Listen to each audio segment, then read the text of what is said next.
Hi, everybody. Welcome to the May 20th, 2016 edition of Colorado Inside Out. I'm your host, Dominic Dezzutti. Thank you very much for joining us. Let's get a quick take on the Colorado Department of Transportation's campaign to curb drugged driving ahead of this Saturday's rescheduled pot rally. In an effort to reduce DUIs involving marijuana, CDOT will reintroduce the slow speed chase, which uses two vehicles decorated with pot education messaging, simulating a sedated police pursuit. Patty Calhoun from Westward, I can appreciate the creativity being used by CDOT here. Do you think it'll be effective? Well, when cars are going slowly enough that you can read the message as they go by because they're so stoned, it's not very impressive. And we know from the OJ case that slow chases are just not that entertaining. That's a very good point. Todd Shepard, editor of Complete Colorado, thank you very much for joining us. Okay. Like I said, I appreciate that CDOT's trying to be creative here, but I don't know if it's not going to have a little bit more backlash because it's maybe a little too creative. Backlash is exactly what I would describe it at. Let me give you a really quick story. 1990, I'm a freshman at Boston University. There's a conservative president, John Silber. He's a conservative firebrand all across the New England states. He created a policy that said if you have a guest come stay with you, then only men can stay with men and women can stay with women. And the liberal activists on campus said, oh, look, John Silber finally created a policy that discriminates against heterosexuals and for homosexuals. And I think this is almost a case here with the CDOT, that what they're trying to prove, they may be sending the wrong message.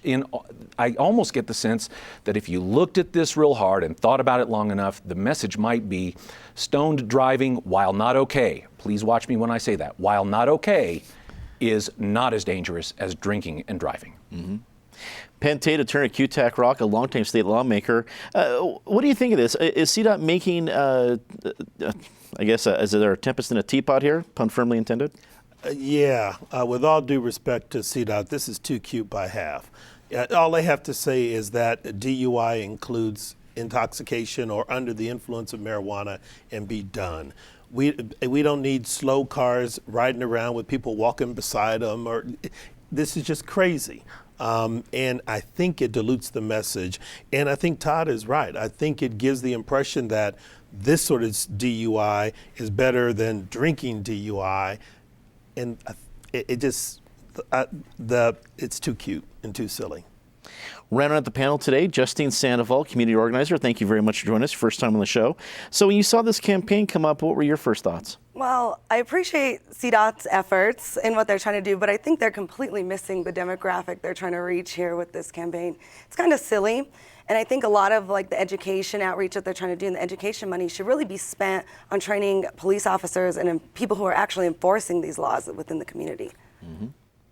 An historic lawsuit between homeowners that live downwind of Rocky Flats and the operators of the facility was announced this week. The $375 million settlement would be shared between the 15,000 homeowners involved who claim that their property values decreased due to plutonium releases at the facility. Patty, Westward has been covering quite well Rocky Flats for decades. This was an enormous settlement to be announced. It still needs to be approved, but at least it's reportedly both sides are happy. And but it was about 26 years in the making, 27 years in the making. Your thoughts? Well, who would think you would talk about this story for this many decades? In 1989 was when Rocky Flats, the nuclear weapons plant, 16 miles upwind of Denver, was raided by the FBI. And the grand jury that investigated the evidence seized then wanted to indict not just Department of Energy officials, but officials from Rockwell International, which ran it at the time, for environmental crimes. Instead, the Justice Department sealed a deal in 1992, which cost Rockwell less than the bonuses they'd been paid. And Rocky Flats never made another plutonium component for triggers. It's been cleaned up. It's supposed to become a refuge. The year after that raid was when these property owners, who'd been complaining for decades about the secrecy at Rocky Flats, the problems at Rocky Flats, filed this lawsuit. That was 26 years ago. Many of the plaintiffs have passed on. The case went to trial a decade ago. Judge John Kane, who was a good judge, presided. The decision came out, it was almost $1 billion then. That was thrown out because of jury instructions. Now we have this settlement. The biggest outrage, though, is not just how long it's taken, but the fact that Dow, which first ran Rocky Flats, and Rockwell, which ran it the second time, they won't be paying the fine. The fine is going to be paid by the feds. Wow, that's a great detail that I think a lot of people are probably going to miss. They think, okay, finally big companies are paying this off, but it's not. You're right. I mean, the people deserve the money, but it's coming from the federal government. Wow. Todd, you've been a fantastic investigative reporter, especially with your work in Complete Colorado. You see a work like this, where obviously there's a big deal, there had to be a lot of digging, federal investigations, the whole bit, but then taking this long to have some sort of settlement. What are your reactions? Well, I think I'm going to shock my partner to the right here, Patty Calhoun, when I say, you know, I could almost look at the $375 million judgment and say that that's not enough. Basically, when you look at the time, there are a lot of choices that people lose by having lost property value over the course of 26 years. People use their home values to finance college educations. As Patty said, a lot of these people are deceased now. The decisional value that was taken away from these people for so long is what really is the key factor here. She mentioned the $1 billion judgment that was thrown out. Still, I really do think you could make an argument that $375 million, not only should it compensate those people, it should be at a level that it sends a significant message to the government, in particular about the secrecy that was always imposed in those cases. Now, of course, it was Cold War era, so you can argue for more secrecy back then, but still, when it comes to the safety of the citizens you're supposedly fighting for, that's what really gives you the heartburn and makes you feel so empathetic for all of these 15,000 homeowners in this case. Penn, you're our esteemed lawyer at the table today. Were you surprised by the amount? Were you surprised by the length of time it took? And do you think it'll be approved? Justice delayed is justice denied, and that's what's happened to all of these homeowners. And Todd and Patty are both right in terms of the impact on their lives versus the I will say, minuscule payment they'll receive so far after the fact. And frankly, this is one of those deals that really upsets people because you've already got, and we're seeing it this political season, tremendous distrust with government. And now clearly you have government finally entering into a settlement, and they're going to say, this settlement is not an admission of guilt. Yeah, it is. Everybody knows that. And so it's just another instance where you keep hearing for 26 years, trust us, trust us, trust us, everything's A-OK, and clearly it isn't. And so, you know, it's going to be interesting to see what the repercussions are. And I will say my former colleague, Wes McKinley, is now vindicated because he said for years there was an issue here and nobody believed him. But it's just sort of tragic. I mean, you got the right result. Yeah, it'll be approved, it'll be upheld, and they'll go forward and implement the settlement. But the sad reality is it should not have taken this long. And the other piece of this is all the workers who worked at Rocky Flats over the years who were impacted. I mean, one of my neighbors in Boulder ended up dying, and they eventually concluded it was based on some of the exposures he experienced when he worked at Rocky Flats for most of his life. So it's tragic, it's unfortunate, and hopefully our government and the contractors they work with sort of live and learn, but we're all at risk until they do. Justine, this is a big part of at least recent Colorado history, but it's one of a variety of things we see. We see the big Gold King mine issue. There's a lot of things where there's a big problem and little people, just a smaller group of homeowners, landowners, things like that, fighting the good fight. When you see a decision like this, perhaps less money than was deserved, taking well over 2 decades, does it take away from other people looking to fight those good fights, to take that energy away from other battles we might see in our community? Definitely. And I agree with all the panelists here. It's maybe too little too late in this case. I've watched this case my whole life, 26 years it's went on, and we've discussed the Rocky Flats saga since I was a little girl. And now, as an adult watching it come full circle, it is kind of disheartening to see that, people would take so long and fight so hard. And there are so many communities fighting all types of environmental injustice in the state. And it makes you really wonder, is the fight worth it? Are we going to get to an endpoint that is really justice for people? Mm-hmm. So you should think about neighborhoods like Globeville and Elyria that could be generations before they really see change. Oh yeah, definitely. I actually grew up around that neighborhood, and we've spent lots of time testing soil, contaminated soil, and we're still discussing how we, resolve a lot of the impacts of the pollution there that went on for decades. And right before they expand a highway. Exactly. The Republican U.S. Senate primary took more dramatic turns this week. The candidates faced off at 2 different debates, including one at the Denver Post, where Jack Graham was the focal point for his opponents. Meanwhile, a press release issued on Tuesday from Secretary of State Wayne Williams' office revealed he didn't learn of certain problems with petitions until after a news report, even though staffers were aware of the problem. Todd, again, I go back to your investigative news experience here.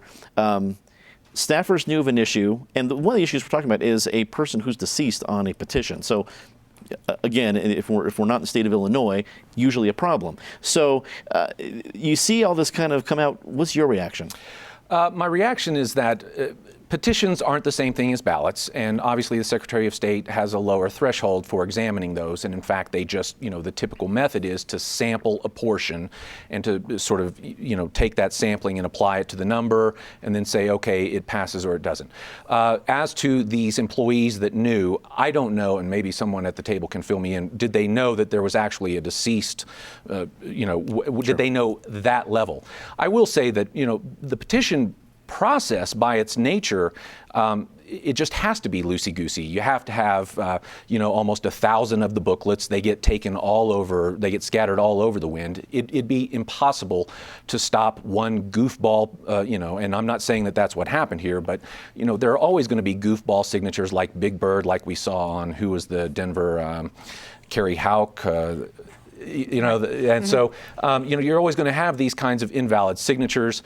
So does it rise to this level of scandal and indignation at the Secretary of State's office? Not for me, but I think it certainly shows that there needs to be extra time after the ballots are submitted to give the Secretary of State time to not only look at this, but there has to be ample time for the challengers to challenge so that we don't have this rush to the Supreme Court like we saw with Ryan Frazier. Penn, do you think it's time for some different rules involved? I mean, because the Secretary of State's office, really, they're just trying to uphold the rules that are in the book. They don't have any, they can't say we're not going to do this or whatever else. They don't design them. It comes from legislature. Do lawmakers need to change it? I think lawmakers need to take a look at this. I sort of have a different take on this.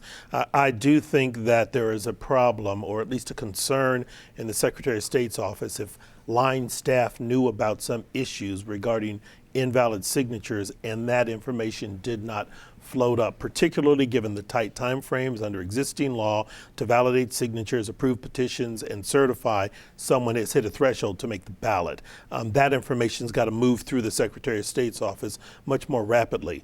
But because of the Ryan Frazier situation, this situation, and a number of others, it may be time for the Secretary of State, and I think he's in the best position to do this, to sort of look at how the election laws are structured and how he has to manage them, or his office manages them, and perhaps make some recommendations to the General Assembly and say, you know what, some of these time frames are too tight. We need to start some things earlier. Now, the downside is going to be, God help us, campaigns may start earlier because the petition process has to start earlier. But if that is the solution to having some comfort that people are legitimately on or off the ballot, maybe that's what needs to happen now. Justine, as we look at the Republican primary right now for the U.S. Senate, there's not really a clear front runner. Different debates have had different focal points. Several of them have had different problems, where the Ryan Frazier still waiting if he's going to be officially votes counted. John Kaiser's been in the news for similar issues. In fact, Jack Graham was a focal point because he's the only one that didn't have signature issues, and him and Darrell Glenn. How much fun is Michael Bennett having during all this going on right now? Well, Michael Bennett was looking at a really tough race here when we were initially discussing the Senate race. And I think Michael Bennett's really lucking out right now because there are so many issues with these candidates. I mean, you have candidates who failed to make that ballot with signatures, collecting signatures. You have John Kaiser and his dog, and all of these talking points coming up. So it's really interesting. I find it interesting that, this is the party that talks about voter fraud and is really worried about voter fraud, and yet they have an opportunity here to discuss voter fraud and issues and maybe bring the conversation up of like, how do we stop this? How do we in Colorado go about having a better system for collecting signature petitions? And yet nobody's done that yet. So it's kind of surprising to me, but I really think this is definitely an advantage for Michael Bennett right now. Patty, 6 years ago when Ken Buck was in his Senate primary, and he won the primary, but he had an infamous, and we know the roots of it here at this table, high heels moment, and that dogged him throughout the general election. Not the only thing, but that was a big deal. If Kaiser wins the U.S. Senate primary, is this going to be his high heels moment? Well, I wouldn't say he's going to win this primary. I mean, that's a tough one right now. He didn't show up for the debate last night. He didn't own up he knew there were problems with his petitions, and he took so long to acknowledge it and respond, which you would have to think the candidates have to respond, even if they say, gee, that sounds horrible. I don't know. I'll check into it. He just told us he was on the ballot. Let's give Wayne Williams a compliment for at least once he found out about the problems and why staffers didn't think he needed to know. He owned up to it. They've been doing a good job of dealing with it. Let's remember, he's also not the career politician that Robert Blaha says he is. He's only been there, this is his first term. And I think he and his very good assistant, Lynn Bartles. I mean, they have been stepping up and acknowledging it. I think we will see some proposals for change. Well, in a unanimous decision on Thursday, Cinemark was found not to be at fault in the 2012 Aurora movie theater shootings. The jury concluded that the theater owner could not have predicted an incident like that would occur. There are more lawsuits filed on the argument of foreseeability that yet to be heard, will probably be starting to hear in July. Penn, I don't think a whole lot of people thought this was going to go the way of the folks who brought the lawsuit. Do you agree with that? And what do you think the impact this case will have on those future cases? I'm not sure it'll have much impact on the future cases, but I, along with others, it was an unspeakable tragedy. The person who was responsible has been sentenced to 3,000 years in prison, something like that, and will never see the light of freedom, nor should he. But I don't think the movie theater was responsible or culpable in this. And this lawsuit, in many ways, I understand the grief, I understand the tragedy, I understand the desire to get some sort of compensation for, sense of justice for the families beyond the incarceration of the criminal who did this. But I worry about the message this sends to businesses in terms of, do you have to be a fortune teller? Do you have to have a crystal ball? How can you foresee, even in this arena, which movie is likely to generate some lunatic showing up and misbehaving versus another one? I could argue that certain Disney movies or others have enough violent themes that it might generate some kid doing something bizarre. I think it's just too unforeseeable. I don't want to live in an America where you have armed security everywhere you go in public. That is equally frightening, and we'll talk about, I'm sure, concealed carry again another day in terms of whether merchants should be able to exclude people who bring concealed weapons on the premises. So I think this is the right result by the jury. I think most people agree with that. And I know it's not particularly cathartic for the victims and the families of the victims, but I think this is the right result from a legal point of view.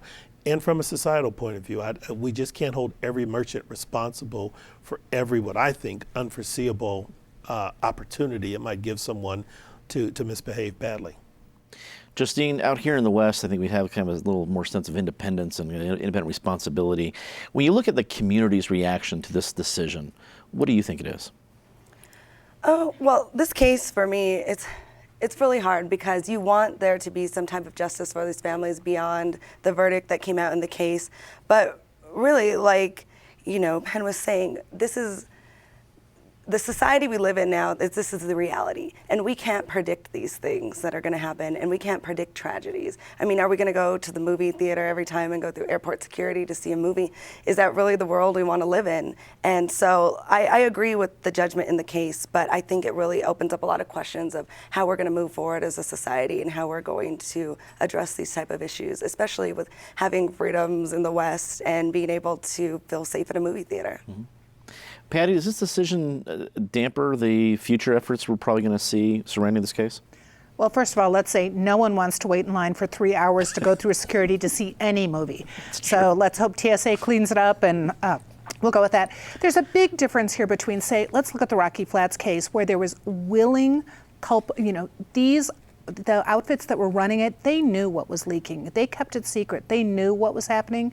In the case of this movie company, Cinemark, there is no way they could have known what was happening. And everyone's right. We wish we could find an answer to something so horrific. We wish we could find an explanation so that we could stop it in the future. But no one could have predicted what this guy was going to do. You couldn't have protected against it. Do you protect the whole mall? Do you protect the parking lot? Do you protect those movie theaters? So it's not a surprise. It's heart-wrenching that the decision came down in the exact same space where James Holmes was sentenced. Todd, wrap it up for us.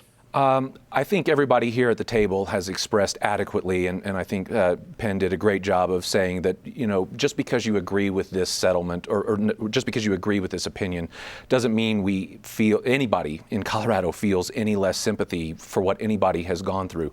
But I think you could see pretty clearly where public sentiment was when the Denver Post editorial pages basically said, we can't understand how they could be found culpable. And then, I hope I'm right about this, I'm pretty sure I am, but I think even the far left editorial pages of the Aurora Sentinel editorialized that the theater shouldn't be held liable. And so when you have those kinds of voices saying that, I think you could pretty well understand that the community sentiment was in the same vein. We all feel sympathy for everyone affected by that tragedy, but holding them liable would have, as Penn said, created this police state almost at every entertainment venue and function ever. Mm-hmm. Well, it's time for our favorite part of the show, Disgrace of the Week. And remember, if you'd like us to share your Disgrace of the Week or say something nice on air, tweet us or post us on our Facebook page. We actually have some entries this week, which we'll have right after, as we always do, start with Ms. Calhoun. Well, this is not a disgrace, but it is a sad thing. Anyone who followed the Homeless Diamond, which was this great project, Joe Carabella, a local realtor, involved the homeless in playing at Sunny Lawson Field, just down the street from us, would have a game with homeless players playing softball just to show them what some ordinary things about life, bring people together. It was a great, great effort. Went on for 5 years, and this year they're taking a pass. So just thought about it as I drove past. Too bad the Homeless Diamond won't be back this year. Here. Todd. Well, we've talked a lot about government secrecy at this table today. So the Department of the Interior and the Obama administration's still obviously, I don't want to say it's a lie, but this notion that they would be the most transparent administration in presidential history. Yesterday, there was a story in the Durango Herald that Representative Lamborn was trying to get information, numerous interior documents, some of them which relate to the Gold King mine spill, and he said the documents were redacted such that it looked like they were documents from the Manhattan Project. It was just black ink everywhere. We've got to stop the secrecy at some point. This is government for the people, by the people. It shouldn't hide secrets from the people. Penn. Well, we have now legalized the use of marijuana for medicinal and recreational purposes. And since that's been accomplished in Colorado, for the life of me, I cannot understand why we still need a 420 event. I continue to be perplexed by this. I would tell the people who promote it, you've won. I think it's just unreasonable to keep holding these festivals every year, and I'd wish it'd stop. Well, remember, the anti-prohibition movement for alcohol also have their holiday. They call it St. Patrick's Day, but it's the same sort of event. It's the same different thing. Justine, your Disgrace of the Week. My Disgrace of the Week would be Department of Transportation Secretary Anthony Fox and Mayor Hancock refusing to meet with the community that's going to be impacted by the I-70 expansion. I believe that they've done a lot of outreach, but there needs to be more, and there needed to be a meeting with the community to voice their concerns. And our disgrace of the week from one of our viewers is from Phil Kirschman, who said the people who hired Colorado Education Commissioner Rich Crandall are a disgrace since Crandall resigned this week, just 4 months after he was put into office. Let's go say something nice about somebody. Patty? Oh, that was a good one, Crandall. I'm going to stay in this neighborhood. The Five Points Jazz Festival this weekend. Let's remember the incredible heritage that Five Points had. Once the Harlem of the West, amazing stars who came here, people who stayed here when they couldn't go into the hotels downtown. Just celebrate the heritage while 5 Points is still recognizable before gentrification continues. Todd. I've been taking acupuncture for the last 6 months for some chronic fatigue problems I have. My doctor's Scott Richardson, but what I really admire about the guy is he's reaching out to the state to try to let state medical programs let them know that acupuncture really does work for pain relief. He's trying to create a nonprofit that will donate free acupuncture sessions to veterans that have PTSD and chronic pain. That's the kind of outreach that's really needed at this time. It's a great medicine that works, and it needs that kind of education right now in the community. Penn. We have beat up on them enough, so I'll say kudos to the city of Denver. I really appreciate the fact that they did the gentrification study, because it is an issue impacting not just Denver, but the entire Front Range community. And you can't address an issue until you begin to understand it. So I think the study is a good first step, and I commend the city for undertaking it and publishing the results of their work. Well, and that's a great segue. We'll be talking about that very topic for our post game, which is a web exclusive production. So if you're interested in that, be sure to check it out on our Twitter and our Facebook feeds. Justine. I want to give a shout out to artist Anthony Garcia and the artists that worked with the Birdseed Collective. They just finished up the dumpster project and the Sun Valley projects, and they went in and beautified a lot of the dumpsters around there. So I just wanted to give them a shout out for bringing art into a lot of underserved communities in Denver. Anthony's been a big friend of the station. He's a great guy. And our Say Something Nice from our viewers is from Gabrielle, who wants to join Patty in giving a shout out to the 5 Points Jazz Festival happening tomorrow on Welton Street from 10 a.m. to 8 p.m. That is all the time we have tonight, so thanks for tuning in. As always, be sure to check out our podcast on iTunes and for our CIO postgame segment on Twitter and Facebook. For everyone here at Channel 12, I'm Dominic Dezzutti. Thank you very much for watching. Good night.